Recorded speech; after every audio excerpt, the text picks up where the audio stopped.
My girlfriend and I had been hanging out quite a lot.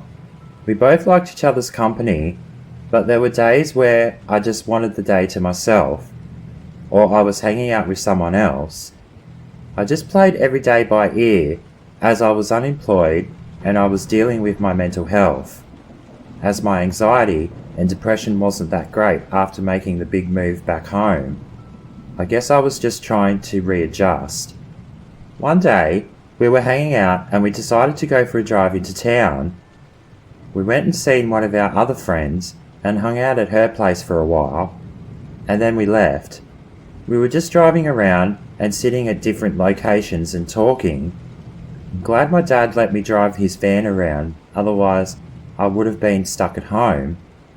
After doing that, we would both head back to her house. I'd hang out there for a bit and then I'd head back home. As I was driving Dad's van, I felt obliged to be home at a decent hour. My friend never liked it when I was to leave, but I had a life of my own, and it's not like we were dating or anything. I would get back home from seeing my friend, and I would still be getting messages from her, even though we had nothing else to talk about. I kind of found it strange and very needy. I didn't think much of it though, as she was my friend. The next day, one of my mates rocked up at my house, and we decided to go for a drive into town, in his car. While we were out and about, my girlfriend calls me. She asked me what I was up to, so I told her I was out with a mate of mine. This mate of mine and my girlfriend didn't get along, so they didn't want to see each other. My girlfriend was frustrated that I was with him instead of her. It's like she was jealous. I told her I would catch up with her later, and I got off the phone. I started to feel awkward, but it was what it was. After my mate and I caught up, he dropped me home, and then he left. My girlfriend was calling me again. She still wanted to hang out, obviously, but I was kind of weary now, and I didn't really want to go back out. I ignored her calls, and I laid down and had a nap. I then woke up to my dad calling me inside to have dinner. I was hungry, so I got straight up. And as I got up, I checked my phone. I had 6 missed phone calls and 4 text messages from my girlfriend. They read, "Hey, are you still coming over? Can you answer your phone? I have something important to ask. Why are you answering your phone? I swear you better not be ditching me. I've waited all day to see you." I couldn't believe she was going on this way. It's like she was trying to control me, or that she owned me. I was starting to get concerned about it. It's almost like she was in love with me. I spoke to Mum and Dad about this situation over dinner. They told me to just tell her how she made me feel, and that she can be too much sometimes. They told me to not let her walk all over me either. After dinner, I went back out to my room, and I texted my friend that she was being too needy of me and that we should catch up in a week or so.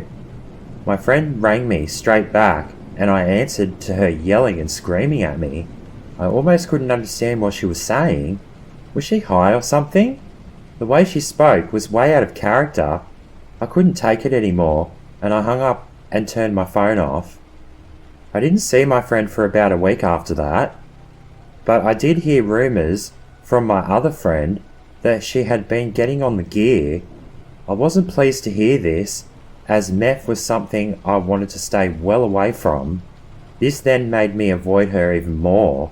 I hadn't heard from her anyway, so for now I was safe. After not hearing from my friend for over a week, I got a text message from her, but the message didn't really make sense. I replied saying I don't understand. Then she called me. Now this conversation was very strange.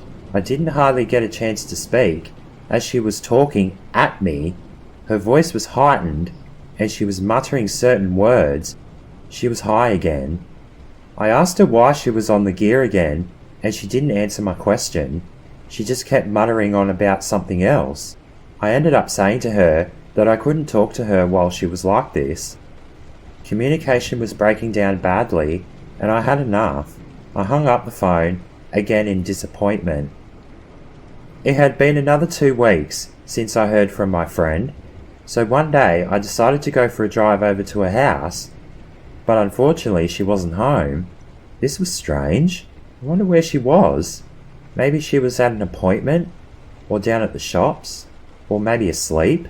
I decided I would come back later, but when I did come back, she still wasn't home. I then tried to call her, but her phone was off. Maybe she skipped town or something. It was really weird. I spoke to my other girlfriend, and apparently she was told that our other missing friend wasn't really missing at all. She had moved down south into the Hunter region, living with other friends. She must have been really upset with me because she never told me she was leaving town. I was a little upset, but then I got over it and I didn't think any more about it. I was kind of relieved that she wasn't around to bother me like she had been.